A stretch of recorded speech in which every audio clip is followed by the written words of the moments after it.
وجعلنا يا رب في الحسن الحسين من جميع البلد. Sadaqallahul azim. Maha benar Allah dengan segala firman. Dapatkan limpahan pahala dari Allah Subhanahu wa taala, khususnya bagi si peserta. Memasuki acara selanjutnya, kata sambutan dari Ketua Panitia Peringatan tempat kami persilakan.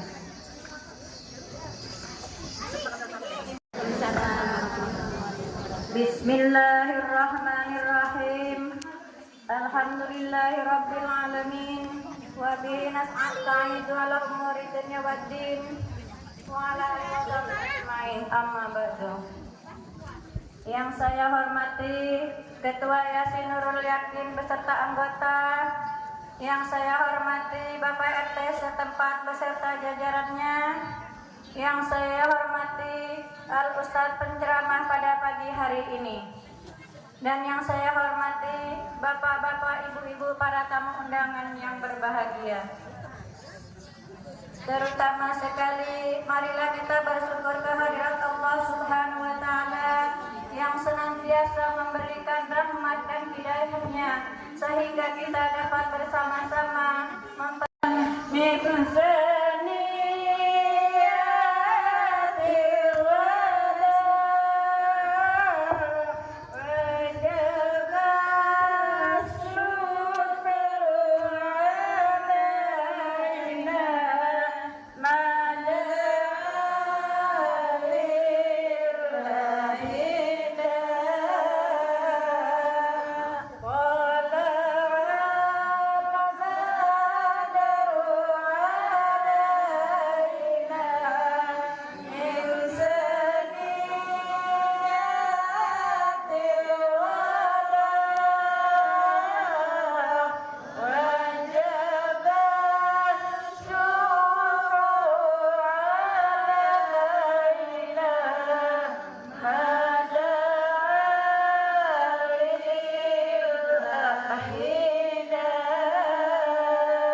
warahmatullahi wabarakatuh. Waalaikumsalam warahmatullahi wabarakatuh. Bismillahirrahmanirrahim. Alhamdulillahi rabbil alamin. Wassalatu wassalamu ala asyrafil anbiya wal mursalin sayyidina wa maulana Muhammadin wa ala alihi wa sahbihi ajma'in. Ashhadu an la ilaha illallah wahdahu la syarika lah. Iyyahu na'budu wa iyyahu nasta'in. Wa ashhadu anna sayyidana wa maulana Muhammadan abduhu wa rasuluh shadiqul wa'dil amin. Qala Allah ta'ala fi kitabihil karim. A'udzu billahi minasy syaithanir rajim. Bismillahirrahmanirrahim. Laqad kana lakum fi rasulillahi uswatun hasanah liman kana yarjullaha wal yawmal akhira wa dzakarallaha katsira. Wa qala aidan subhanaka la ilma lana illa ma 'allamtana innaka antal alimul hakim wa la haula wa la quwwata illa billahil aliyyil azim. Rabbi shrah li sadri wa yassir li amri wahlul 'uqdatam min lisani yafqahu qawli, amma ba'd.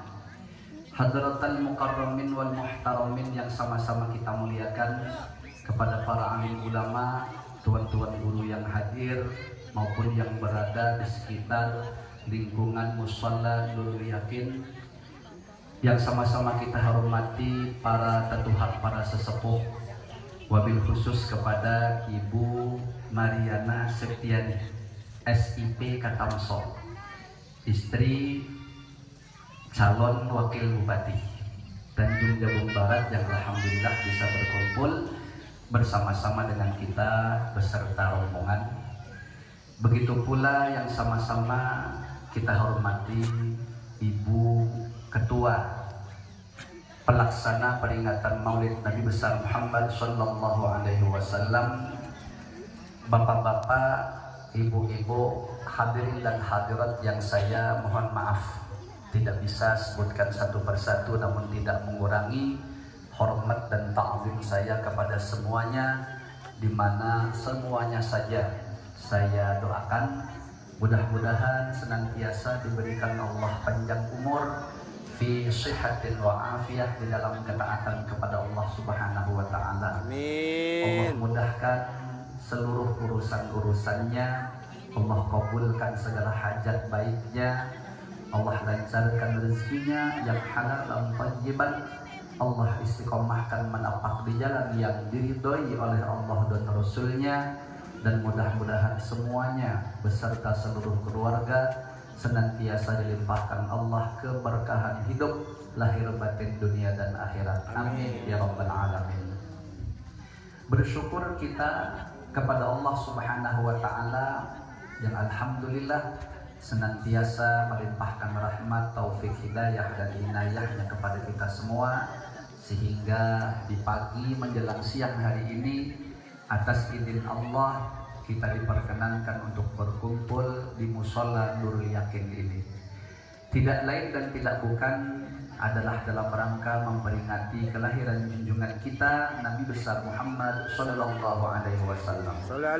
Dengan doa dan harapan mudah-mudahan dengan peringatan Maulid Nabi yang kita selenggarakan di hari ini nantinya akan banyak sekali membawa manfaat untuk kehidupan kita fid dunya wad dunya wal akhirah. Amin ya rabbal alamin.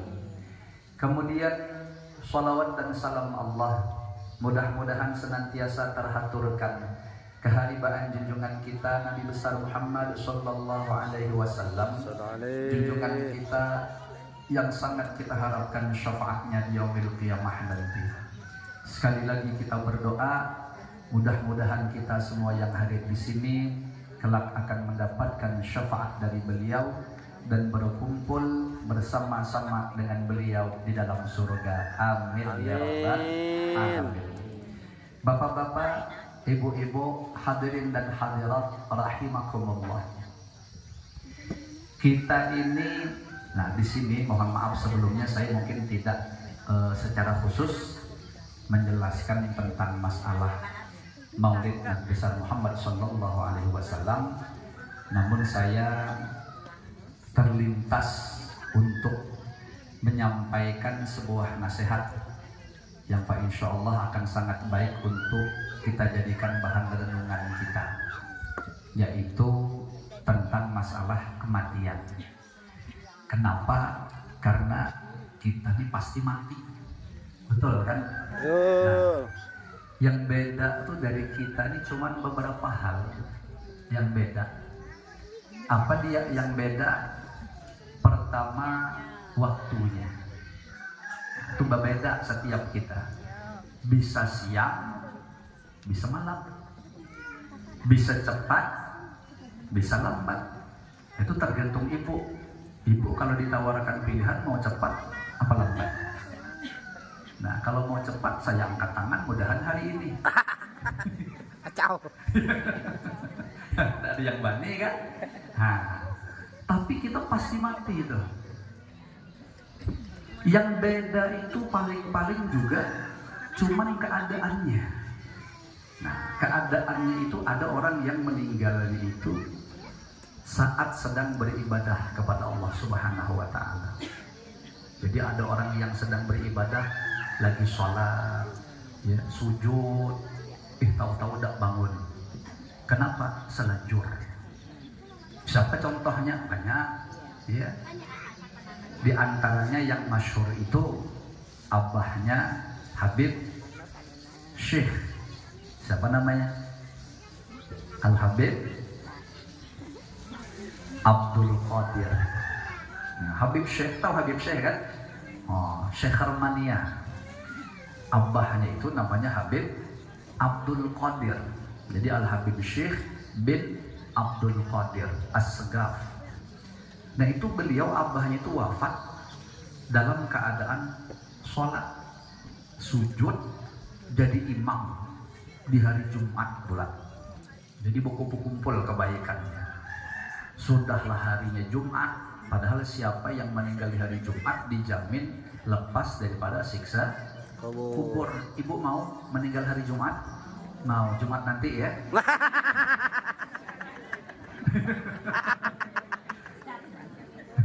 Senyum bidadari saya. Makbul doanya, tinggal angkat tangan, insya Allah ibu. Nah, tunggulah Jumat nanti. Siksa kubur lepas. Apalagi beliau sedang dalam keadaan jadi imam, sujud pula, masya Allah. Makanya beliau tuh dikasih Allah kasyaf sebelum meninggal tuh udah tahu kalau meninggalnya bakalan kayak seperti itu. Sehingga kalau tidak salah di pagi hari beliau tuh sudah mengumpulkan keluarga, udah meninggalkan wasiat. Nih hari terakhir kita, kayaknya kata beliau nih berkumpul. Jadi kita santai aja, bersenda gurau, jangan tapi sedih, ya. Intinya nanti terima aja nasib. Tapi itu benar. Sebelum imam Jumat pun sudah beliau memberi isyarat kepada muridnya, nanti kita beliau jadi imam. Kalau terjadi apa-apa, langsung kau ambil alih, ganti, maksudnya melanjutkan sholat, gantikan imam ini. Benar ternyata. Kejadiannya persis seperti yang beliau sampaikan. Nah, itu kalau wali itu modelnya macam itu. Ada tak lagi orang yang mirip kayak beliau meninggal di saat sujud? Ada. Kalau bapak dan ibu pernah pergi ke Martapura, pernah hadir ziarahnya Abah Guru Sukumpul, itu di dalam kubah. Nah, kalau tidak berubah ya, saya terakhir ke Martapura itu tahun 2008, 2005, 2008. Nah, lalu kemudian Abah Guru meninggal itu saya ada di sana, alhamdulillah sempat menyembahyangkan juga yang pertama kali. Lalu awalnya saya tidak suah lagi datang. Ya, dari 2008 terus sampai sekarang. Nah, berapa tahun 2008 sampai sekarang 2024, berapa tahun dah berarti? 16 tahun ya. Nah, kurang lebih 16 tahun. Mudah-mudahan kondisinya tidak berubah. Maksud saya di dalam kubah itu nanti ada kuburan yang di depan tuh, ada yang di belakang pula ibunda beliau. Tapi yang di depan itu dalam satu pagar ada 3 makamnya. Nah, yang belakang almarhum Tuan Guru Salman Jalil, yang tengah-tengah almarhum Abah Guru Sukumpul, yang depannya almarhum Tuan Guru Saman Mulia atau yang disebut dengan Tuan Guru Bujang. Nah, yang ingin saya ceritakan yang depan ini, Tuan Guru Saman Mulia itu.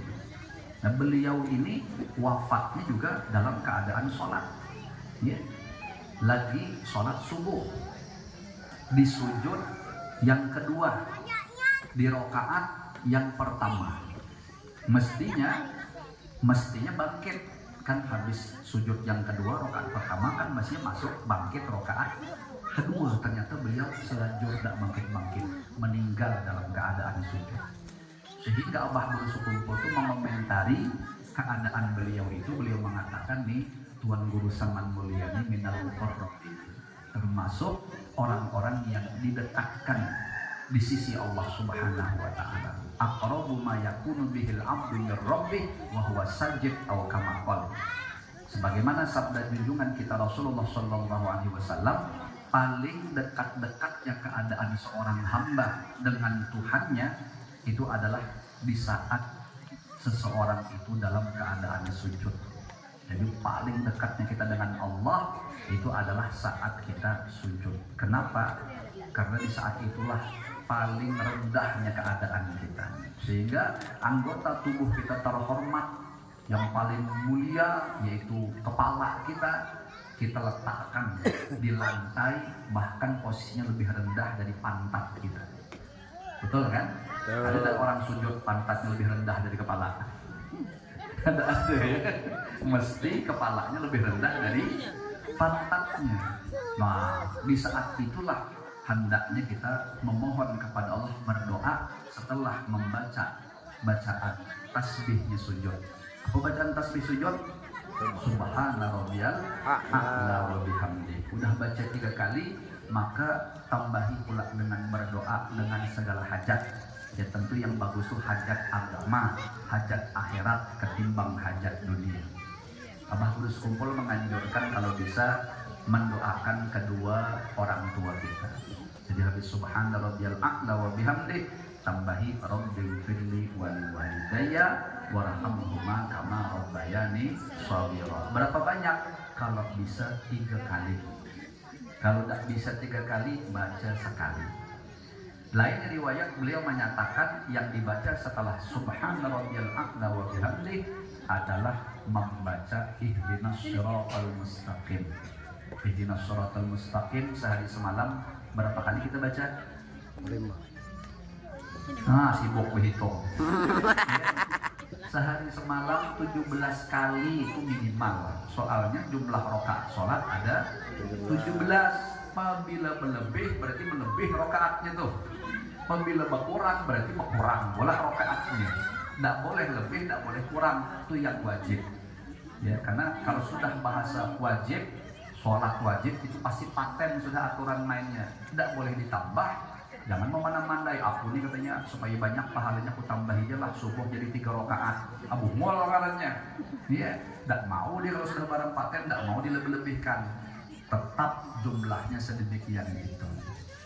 Nah, jadi Bapak Ibu yang dirahmati Allah, ada orang meninggal begitu keadaan. Ada yang saya nonton di YouTube itu, ibu-ibu lagi memasak. Hidupkannya HP live streaming. Sambil ngaduk-ngaduk panci, happy lah berjoget-joget. Tahu-tahu terjungkang orangnya, meninggal dunia.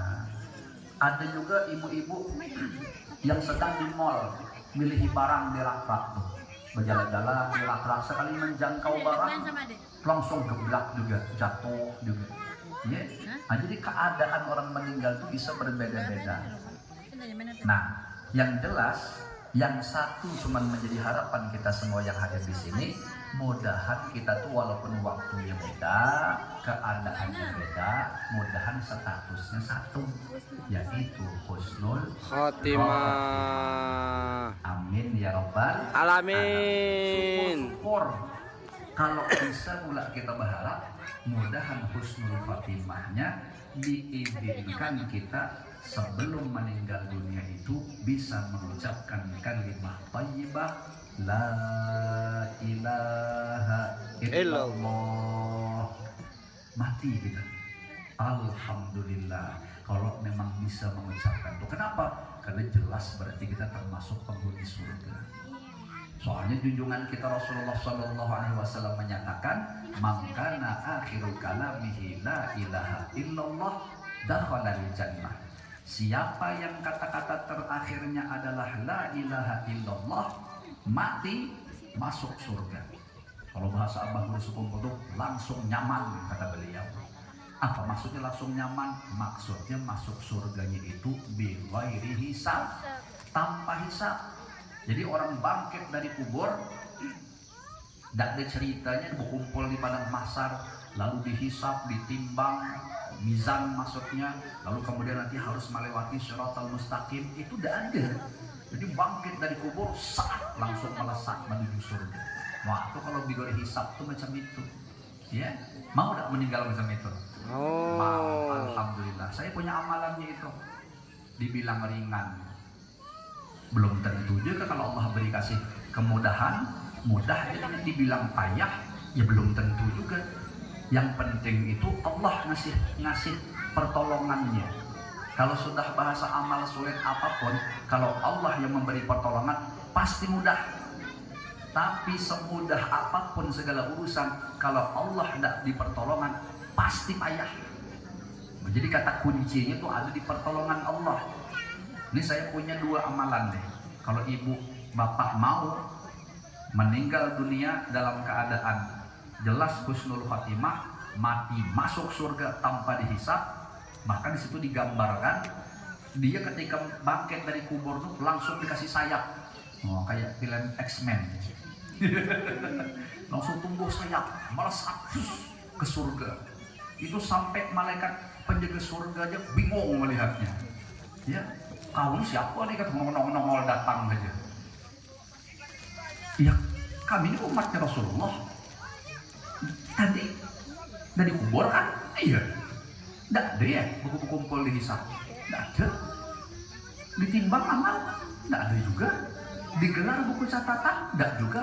Tak ada ya melewati Shiratal Mustaqim. Shiratal Mustaqim itu bu, panjangnya perjalanannya itu kalau jarak normal tempuh perjalanan jalan kaki, jalan batis kita biasa, itu ulama bilang 3000 tahun.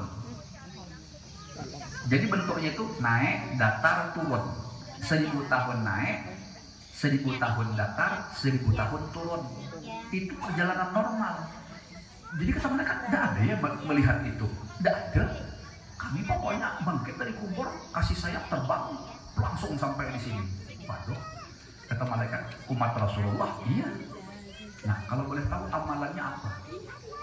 Nah, ini amalan kami, ini terus terang aja nih. Kata orang ini tadi, amalan kami di dunia 2. Mudah-mudahan ibu bisa mengamalkan.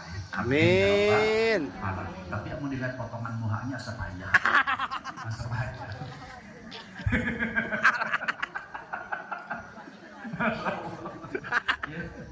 Yang pertama, nah ini hadis sebenarnya, cuma saya bunyikan bahasa Arabnya. Tadi juga saya tidak hafal, hadisnya panjang.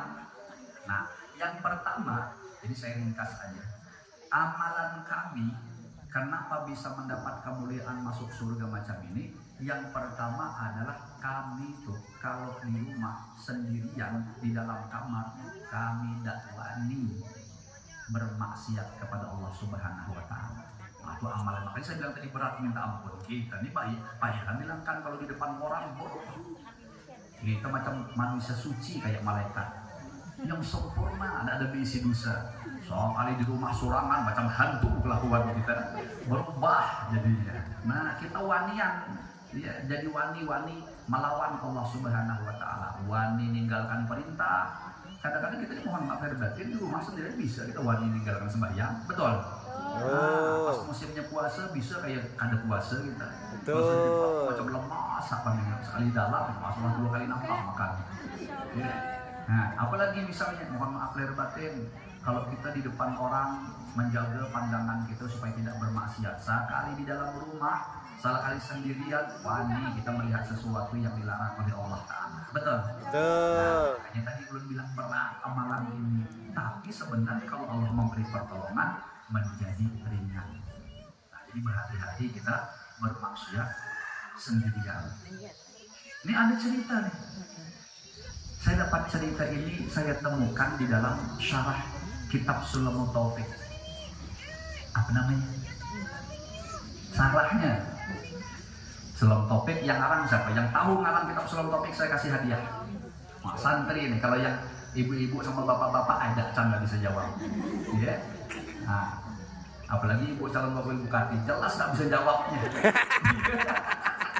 Kalau orang ibu ini saya kasih hadiah, ambillah baju di sebelah tangan. Nah, dosa salahnya kitab Selom Topiknya yang ngarang siapa? Salah.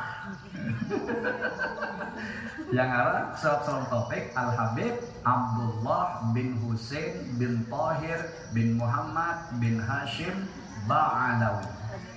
Nah, syarahnya namanya kitab Mirqatus Su'ud. Siapa pengarangnya? Ulama kita, ulama kebesaran kita. Secara nasab keilmuan masih perguruan daripada Hadratul Syekh Mbah Yai Hasyim Asy'ari. Siapa beliau?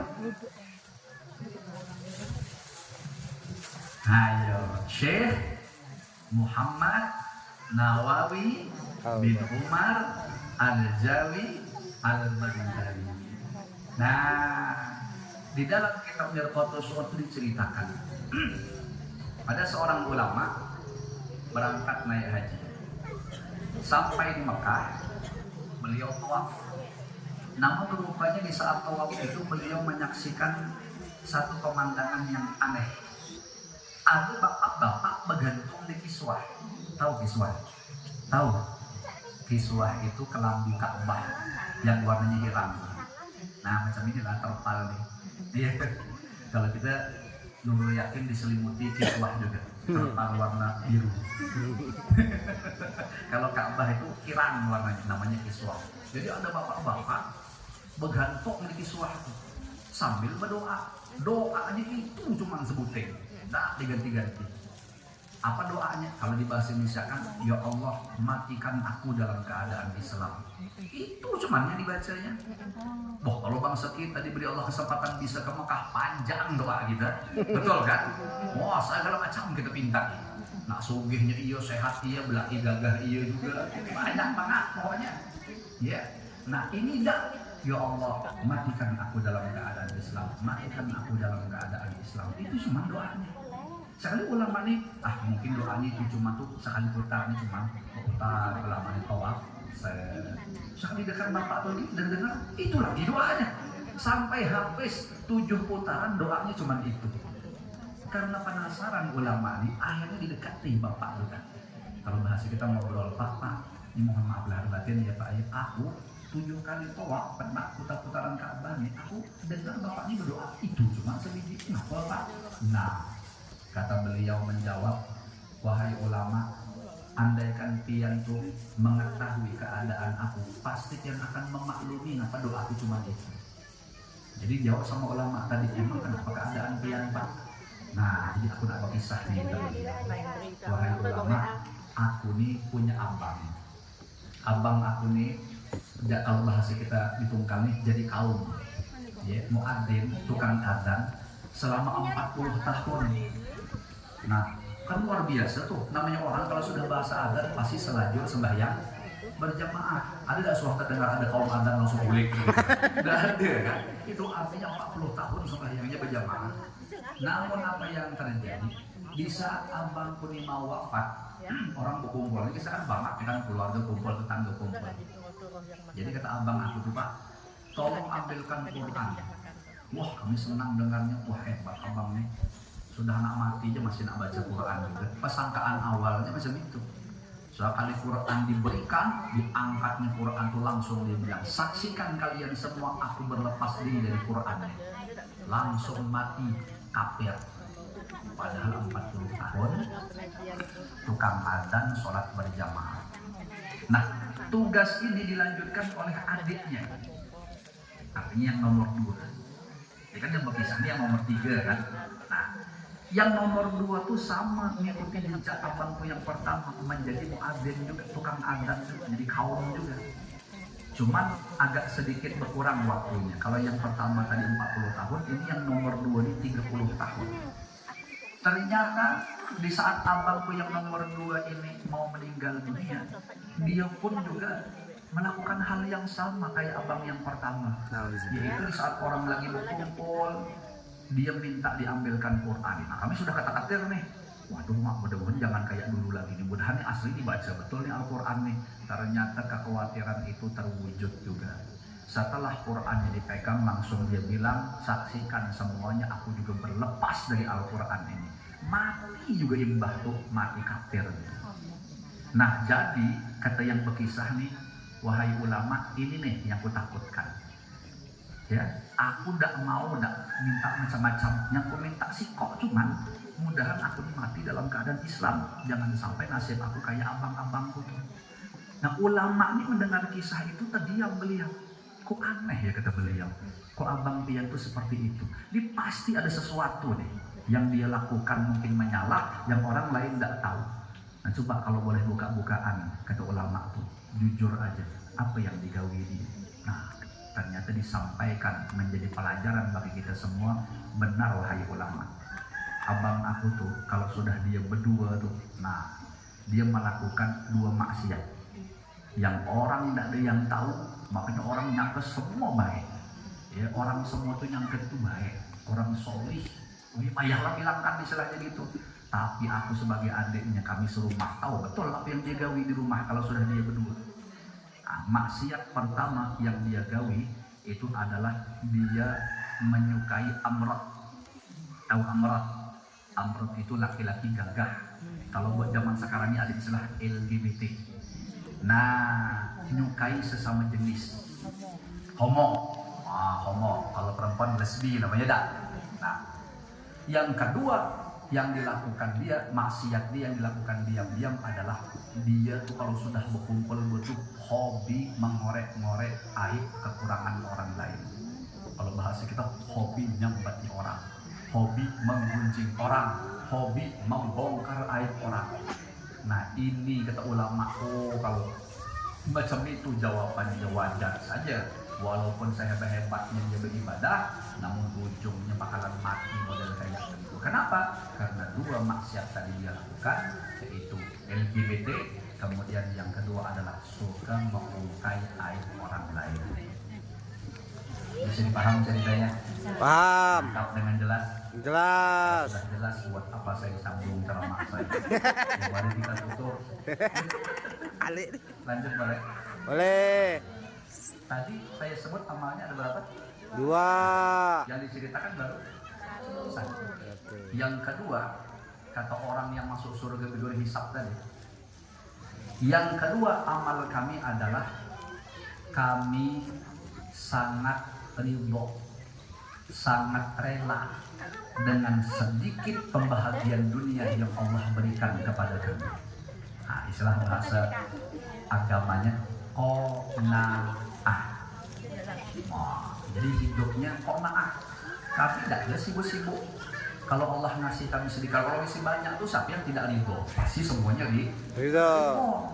Kita dikasih banyak duit, wah jelas lah kita senang.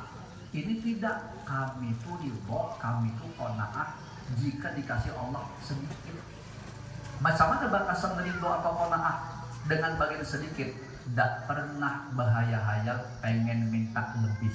Itu baru orang disebut ridho. Kalau ibu ini ditanya, bapak ditanya, ridho ada dengan keadaan sekarang nih hidup? Ridho enggak, tapi kalau di rumah suka melamun, andaikan ya, andaikan aku bisa gelang kayak Julak Ijah tuh. Bapaknya Julak Ijah pergi acara maulid tadi 20 mayang gelang pakai kalung antingnya, jadi sengaja kepanaskan pura-pura menyingkap-nyingkap nama mamerkan tadi bu. Tengok matanya tengkorak. Nah, coba masih bahaya macam itu, namanya belum ridho. Kalau orang ridho itu tidak pernah memikirkan selain yang ada, itu baru ridho. Makanya tanyakan keridhaan kepada hati kita masing-masing. Mohon maaf lahir batin, rata-rata kita terus terang aja belum ridho. Soalnya masih nak kepengen lebih. Itu Guru Bahid pernah menceritakan satu kejadian macam mana gambaran orang ridho ini. Jadi rupanya ada ahli ibadah abid di atas gunung tuh 70 tahun beribadah. Lalu kemudian dikasih bisyarah oleh Allah Ta'ala, dapat kabar gembira, bermimpi bahwa dia ini termasuk penghuni surga. Ya, wajar-wajar aja sih, soalnya memang beliau rajin ibadah, menyendiri di dalam gua, dia di dekat gunung. Lalu beliau ini ahli ibadah ini setelah dapat bisyarah bahwa beliau termasuk penghuni surga, berani bertakwa. Ya Allah, kalau memang aku dapat kabar gembira aku termasuk penghuni surga, kalau boleh tahu siapa kawan aku nanti di surga, tetanggaan aku siapa? Dijawab, tetanggaan kau tuh nanti di dalam surga seorang ibu-ibu, gawiannya ngembala kambing, diamnya tuh di balik gunung sana.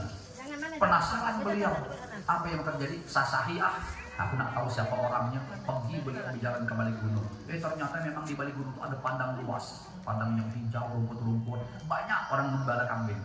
Diitih-itihi, diamat-amati, yang menjadi pengembala begini cuma seorang. Kayaknya ini nih. Didatangi, akhirnya diceritakan tentang mimpinya tadi itu. Bu, ibu ini terus terang dapat kabar gembira juga nanti bakalan menjadi tetangga aku di dalam surga. Kalau boleh tahu amalan ibu apa? Apa jawaban beliau? Saya tuh hati saya sangat ridho dengan keputusan Allah. Gambarannya macam mana?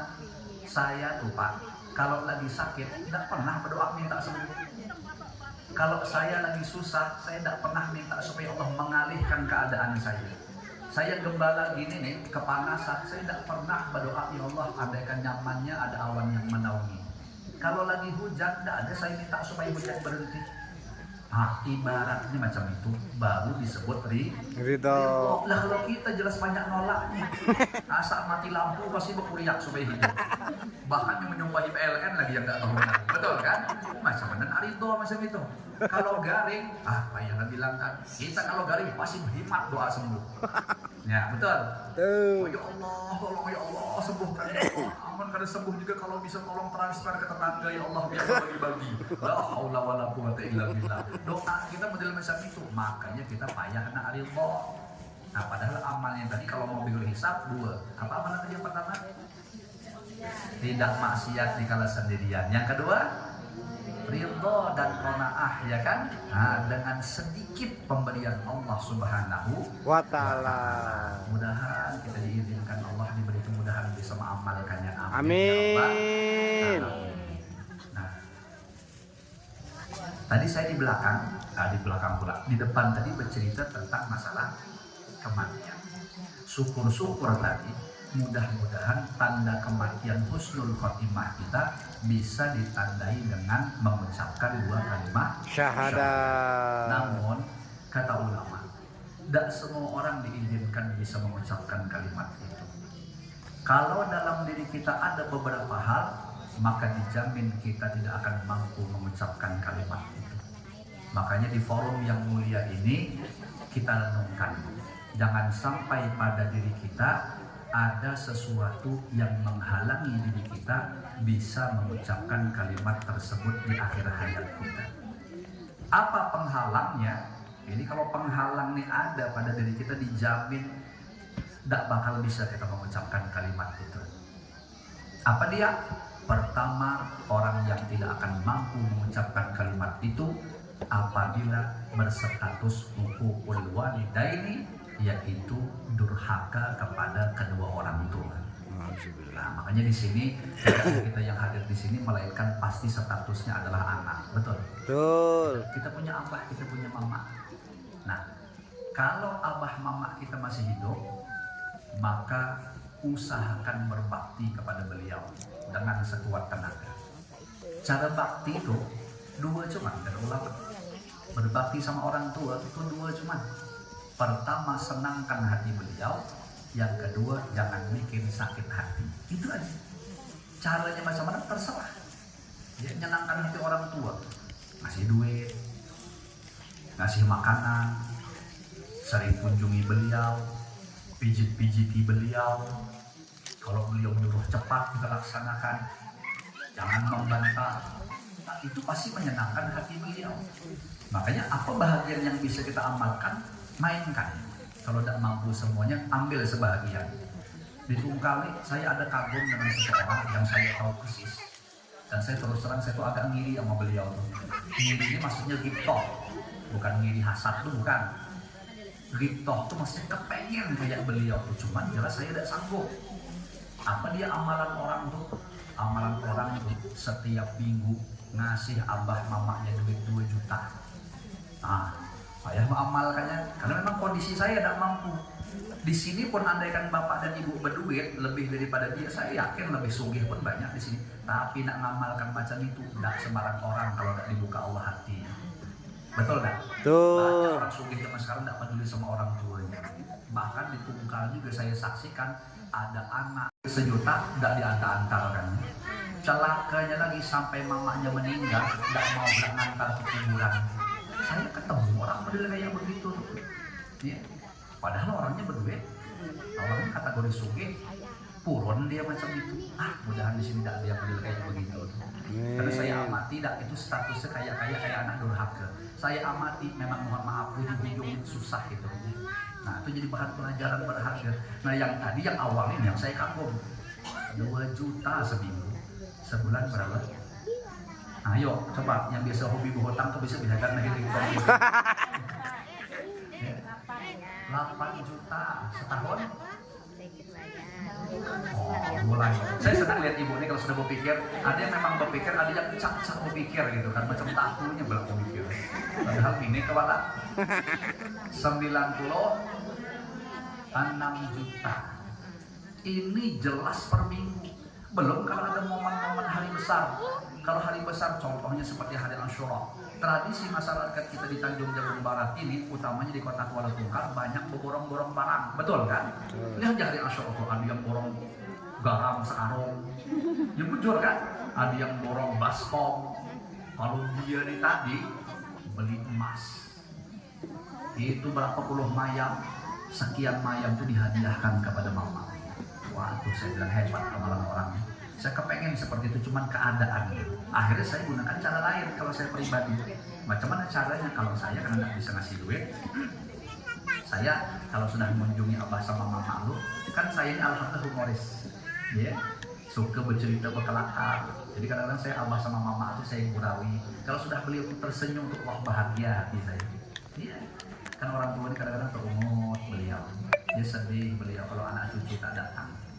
Makanya mohon maaf lahir batin Bapak Ibu dirahmati Allah, orang tua tuh kalau sudah usianya lebih tua, apalagi sampai 60, 70, 80, itu keadaan beliau itu akan dibalikkan seperti anak kecil.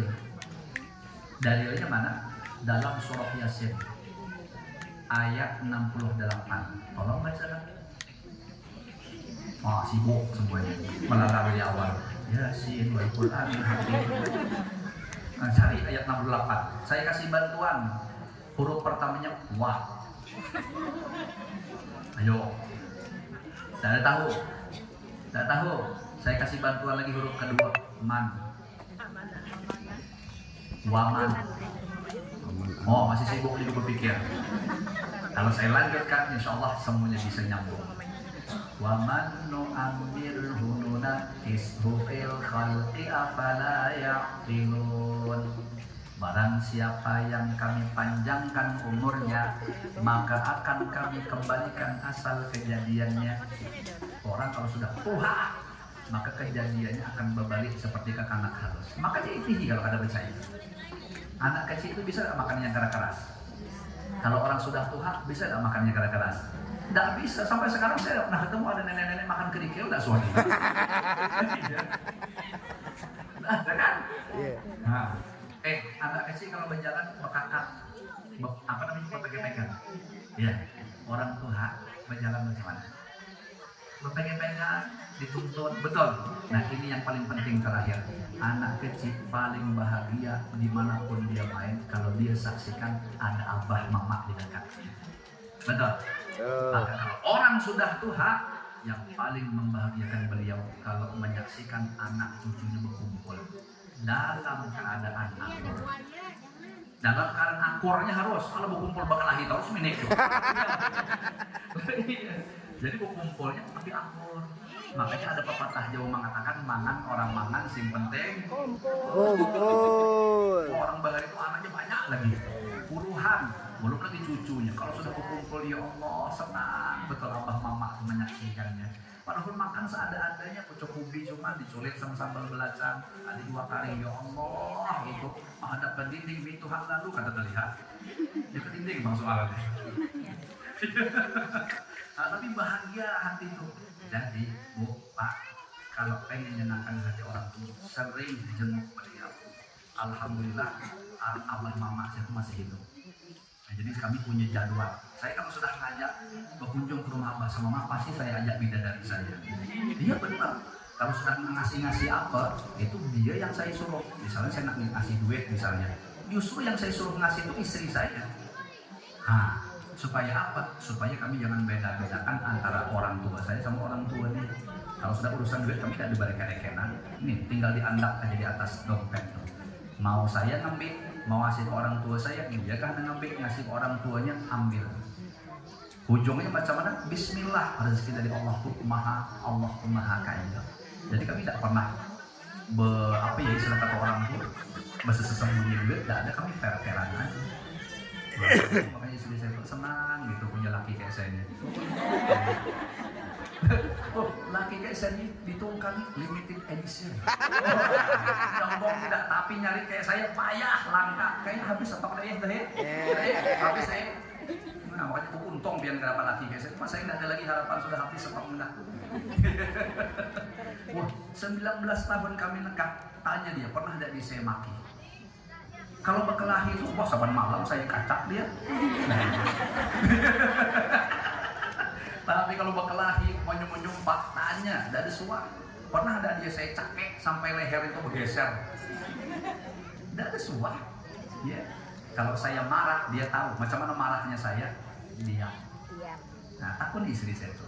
Kalau sudah dia menyediakan nasi, menyediakan kue, menyediakan minum, tidak saya makan, tidak saya minum, dia tahu saya marah.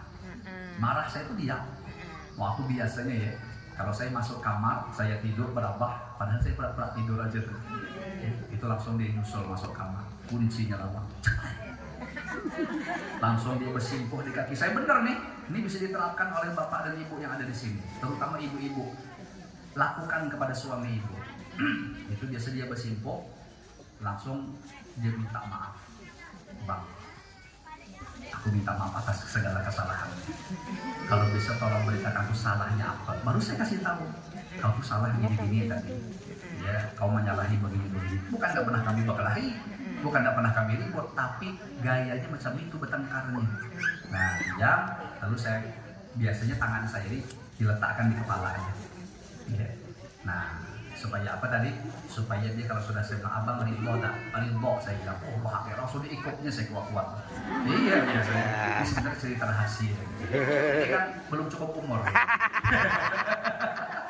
Tapi usahakan nanti, ingatlah Pian, kalau bisa cari laki kayak saya tadi. Nah, kalau Pian mau hidup bahagia, tolong cari laki itu jenis kelaminnya laki-laki. Nah, insya Allah bahagia. Makanya istri saya saking takutannya kalau saya tuh hilang, di mana-mana saya ceramah di kawalan. Oh, jangan macam-macam. Ya, bangsa dia lengah sedikit berapa banyak janda. Wah. Beberapa. Ada biasa. Ah, masya Allah. Apa cerita kita tadi? Anak durhaka kepada orang tua. San dia bisa mengucapkan la ilaha illallah.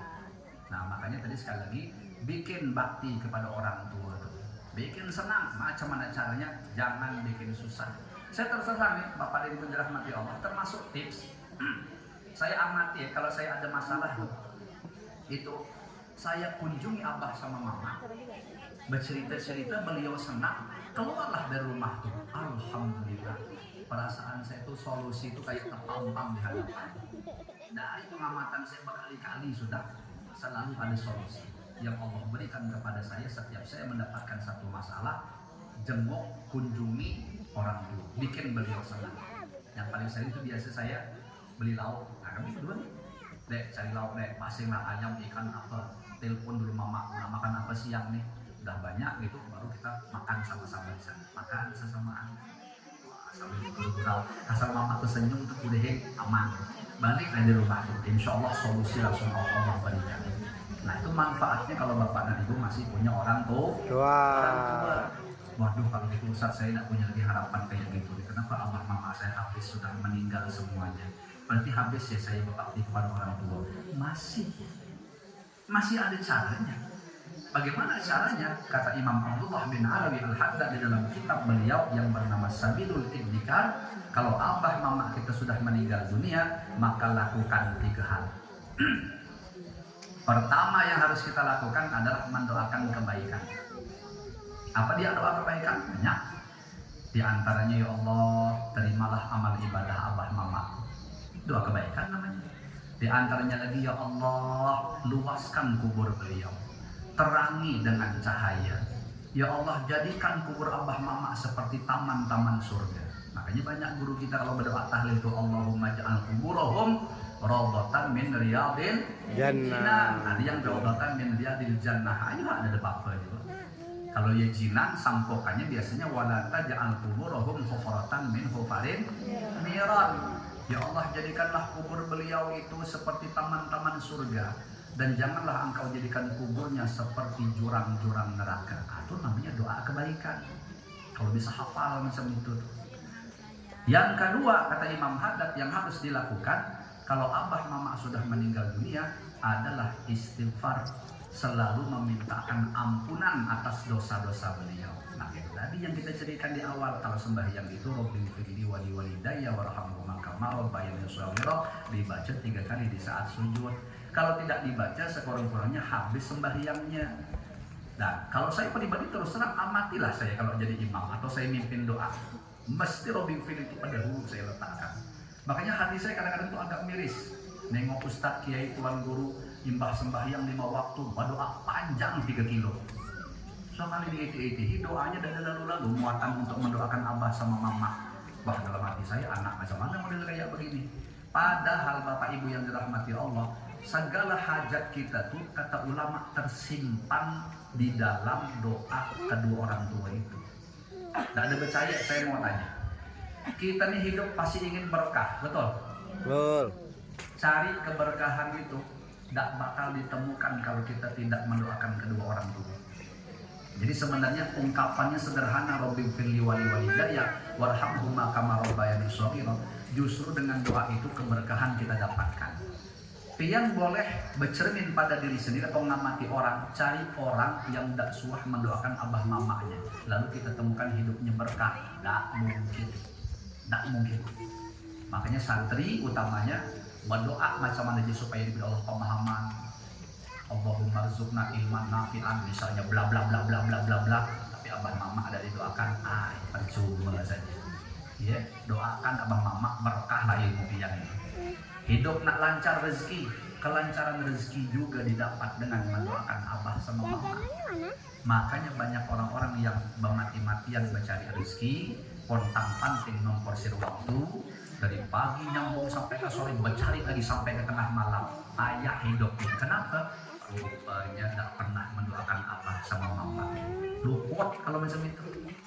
Nah, walau kita tidak berdoa macam-macam, doakan abah sama mama. Kalau bisa diluaskan, di samping abah sama mama, guru kita juga, masyayikh kita juga, orang-orang yang kita tuh punya kewajiban terhadap mereka, mereka punya hak kepada kita, muslimin muslimat.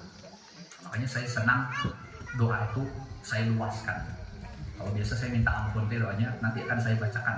Kalau memang saya baca doa ini nanti di habis acara ini. Tapi kalau ada yang lain ya tidak apa-apa, kita amatir di beliau berdoa, ada tidak di situ? Ya. Nah itu saya luaskan kasih cakupannya ke tetangga-tetangga, ke jamaah, ke murid-murid, ke abah mama itu jelas sudah, ke anak-anak, ya, istri, segala macam muslimin muslimat. Karena saya senang kalau memintakan ampun untuk semuanya itu. Kenapa? Harapan saya mudahan awak pun diampuni oleh Allah Subhanahu wa Ta'ala. Amin. Makanya doa jangan pelit-pelit, diluaskan. Kalau kebaikan banyak dapat semuanya. Kalau dia jauhkan daripada keburukan, mudahan semua dijauhkan daripada keburukan. Itu dilatih model yang seperti itu. Yang ketiga, kata Imam Haddad, yang harus dilakukan kalau abah mama kita sudah meninggal dunia adalah bersedekah, bersedekah yang pahalanya dikirimkan untuk beliau. Mohon maaf lahir batin nih Bapak Ibu yang dirahmati Allah, bikin acara maulid nih dihandle satu orang yang tanggung jawab apa berkeroyokan. Contohnya kayak makanan tuh, saya amati tadi benampan-nampan itu menyediakan satu orang apa sokongan? Sokongan. Ada sokongan duit, ada sokongan duit, ada sokongan kue, ada sokongan kue. Nah lain kali, ini sekadar mengingatkan, kapan bikin acara sokongan-sokongan model macam itu, bidang apapun, ingat hadiahkan pahalanya untuk almarhum abah sama mama. Itu yang cerdas begitu. Nah kalau bapak-bapak di luar pergi Jumatan, kan biasanya celengan berjalan tuh, kita bawa duit dari rumah, basing lah seikhlas kita, 2.000 kah, 5.000 kah, 10.000 kah. Waktu masukkan duit ke celengan tuh ingat pahalanya hadiahkan untuk almarhum abah sama mama. Jadi amal apa aja yang kita gawi, usahakan hadiahkan pahalanya untuk beliau, utamanya dalam bidang sedekah. Itu namanya anak cerdas, sesuai dengan nasihat daripada Imam Haddad.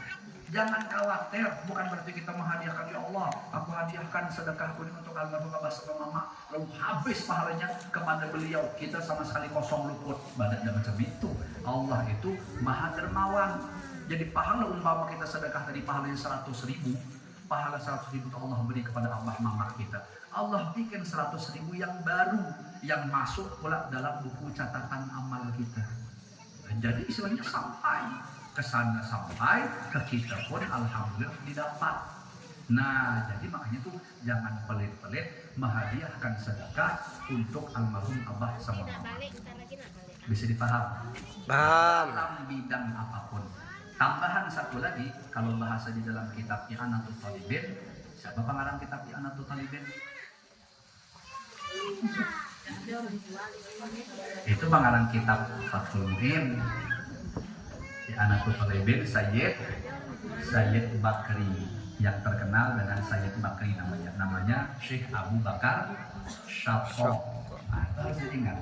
Ya, harus diingat pengarang kitab siapa supaya kalian bisa bertawasul. Jadi sebelum belajar tuh kirim Fatihah dulu. Tadi baca Fatihah abah mama segala macam termasuk mu'alif, walaupun dalam hati ujungnya Al-Fatihah.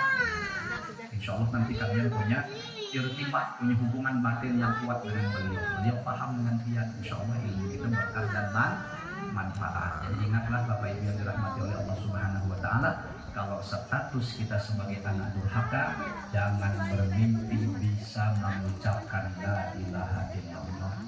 Pernah ngaji kitab mengenal al-asmaul husna? Tidak suah juga. Ibu-ibu tidak suah ya? Tidak suah. Jangan-jangan kitabnya pun baru dengar. Kitab mengenal al-asmaul husna itu karangan daripada Al-Mukarram Ki Haji Muhammad Bakir. Coba buka penjelasan nama Allah yang ketiga. Nama Allah ketiga apa? Oh, sibuk melalar. Yang pertama Allah, yang kedua Ar-Rahman, yang ketiga Ar-Rahim. Di situ ada kisah zaman sahabat, zaman Rasulullah. Apa kisahnya? Ada orang banget sekarat, sahabat nih ditalkin mengucapkan la ilaha illallah, tidak bisa mengucap. Akhirnya mereka sepakat bagaimana kalau kita undang Rasulullah supaya datang Rasulullah. Langsung Rasulullah mentalkin. Apa yang terjadi? Ternyata orang ini masih belum mampu mengucapkan la ilaha illallah. Rasulullah pun heran. Jadi kata Rasulullah, nanya kepada keluarga, hari-hari sembahyang nggak dia? Sembahyang ya Rasulullah. Kalau musimnya puasa, Ramadan puasa. Ibadah-ibadah lain dijalankan. Sampai pada pertanyaan Rasulullah yang terakhir, macam mana hubungannya dengan mamanya? Nah, kata keluarga, disinilah masalahnya Rasulullah. Dia ini sedang dalam keadaan tidak baik-baik saja, alias sedang tidak bagus dengan orang tuanya. Mamanya masih hidup, kata beliau, masih ya Rasulullah, bisa tak minta tolong panggilkan? Dipanggilkan orang tua, kata saya berjalan. Sekali pas parak sudah dekat, kata Rasulullah, Bu, ini anak ibu ya? Iya. Macam mana keadaan hati ibu dengan anak ibu nih? Aku sakit hati ya Rasulullah, gerigitan, aku murka sama dia. Aku udah rindu sama dia. Kalau boleh tahu kata Rasulullah, kenapa Bu sampai seperti itu? Ya Rasulullah, lihat mataku, pincak sebelah gara-gara ditempeleng dia kemarin. ada anak wali nempelin orang tua sampai picak mata mamanya. La haula wala quwwata illa billah. Mudahan di sini tidak ada. Ya, karena tidak ada pang laki di sini. Tidak ada pang di sini mama. Tapi jangan salah, saya potong jenis tomat. Saya punya jamaah waktu ngisi pengajian di Tungkal. Lagi asik ceramah macam ini, datang seorang ibu-ibu maju ke depan, nangis. Langsung kayak curhat sama saya. Ustaz, saya ini terus terang merasa betul banyak dosa. Jadi saya ini kira-kira kalau bertobat diampuni Allah apa enggak? Nangis, orang bingung semuanya mendengarkan. Jadi saya bilang, Bu, kalau ibu betul-betul serius bertobat kepada Allah, pasti Allah ampuni. Kalau boleh tahu emang dosa itu apa? Saya itu bersalah sama almarhum suami saya, Ustaz. Kenapa saya bilang? Karena waktu dia hidup pernah saya pangkung pakai berupi. La haula wala quwwata illa billah. Adalah ibu punya pengalaman mangkung laki macam itu. Waduh, kalau ibu kamu dipangkung sama laki, mudahan tidak ada juga. Kalau bangsa ibu punya laki macam itu pemangkungan pakai berupi pula, saya cuma bisa mengucapkan selamat menderita. La haula wala quwwata. Tidak ada. Nah, kita kembali ke cerita tadi. Jadi ya Rasulullah lihat mata kepicaknya ditempeleng sama dia. Jadi ibu kekeh tetap tidak mengampuni dan soalnya Rasul kami talkin dari beberapa kali tidak bisa dia ucap. Kalau gitu kata Rasulullah, minta maaf lah ya. Jadi mau tidak mau supaya cepat mati, terpaksa dia kami bakar. Sebelum dia mencicipi panasnya api neraka, biar dia rasakan panasnya api dunia. Langsung kata Rasulullah, sahabat kumpulkan kayu. Pas rahatan hendak bergerak, langsung Allah lintaskan dalam hati sanubari itu yang paling dalam, rahmat Allah masuk. Pemenung itu. Langsung beliau tafakur. Pemenung. Apa kata beliau? Ya Allah, anakku nih 9 bulan dulu ada di dalam kandungan aku, ke mana-mana aku bawa dengan susah payah. Waktu mau melahirkan dia saja mati taruhannya. Udah tuh pula sudah lahir aku nyusui 2 tahun lebih, payah minta ampun. Kuganalkan dengan susah payah, kan ke ujung-ujungnya nasib dia cuma nak dibakar aja. Ya Allah, tidak tega aku rasanya. Nah sayang, mama tuh macam mana marah dengan anak sayang. Langsung beliau bilang, ya Rasulullah, iyalah kalau gitu, aku maafkan, aku ridho sama dia, aku ampuni kesalahannya. Karena kalau dipikir kata beliau, sia-sia pengorbanan aku selama ini, uyuh-uyuh ngurusin dia, kalau ujungnya dia bakal hanya kena bakar aja. Serius ibu? Serius. Sungguh-sungguh nih? Iya, kita buktikan.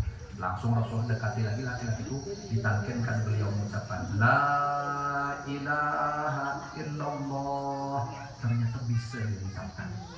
Pas habis bisa mengucapkan, pas meninggal dunia dalam keadaan husnul khatimah. Kenapa? Karena bisa mengucapkan kalimat la ilaha illallah berkat mendapatkan keridhaan dari orang tua. Makanya mahal harga ridho orang tua itu mahal, Bapak Ibu yang dirahmati Allah. Kita carilah amal-amal lain, ya. Dan saya mohon maaf sampai sekarang belum ketemu lagi ada sambutan keridhaan Allah itu bergantung kepada selain keridhaan orang tua, itu saya belum ketemu. Ambil contoh mudah, sembahyang bagus kan? Bagus. Kalau kita sembahyang Allah senang nggak? Senang. Tapi carikan dari Al-Quran maupun hadis Allah gantungkan keridhaannya dengan sembahyang. Saya belum ketemu. Kalau kita ngaji Quran bagus nggak? Bagus. Allah senang? Senang. Carikan dalil hadis maupun Quran Allah gantungkan keridhaannya dengan baca Quran. Saya belum ketemu. Tapi kalau kita tanyakan berbakti sama orang tua bagus nggak? Bagus. Allah senang? Senang. Allah ridho? Ridho. Ada tak dalil hadis atau Quran yang menyatakan Allah gantungkan keridhaannya kepada keridhaan orang tua? Pasti ketemu kita, betul kan? Hadisnya mengatakan ridho Allah fi ridho walidain wa suhtullah fi suhtil walidain. Keridhaan Allah bergantung keridhaan orang tua, kemurkaan Allah pun bergantung kemurkaan orang tua. Makanya pegang kuat-kuat yang pertama. Bisa dipaham? Paham. Adapun yang lain-lain insya Allah kita sambung pada pertemuan yang akan datang saja. Jadi Bapak Ibu yang dirahmati oleh Allah Subhanahu wa Ta'ala, mohon maaf atas ceramah saya kali-kali aja yang merasa tersinggung, ada yang sakit hati, tidak ada tujuan saya sengaja dengan hal yang sedemikian itu. Mudah-mudahan yang kita kaji walaupun seadanya ini dijadikan oleh Allah Subhanahu wa Ta'ala menjadi ilmu nafi, manfaat berkah dunia akhirat untuk kita semua. Amin ya rabbal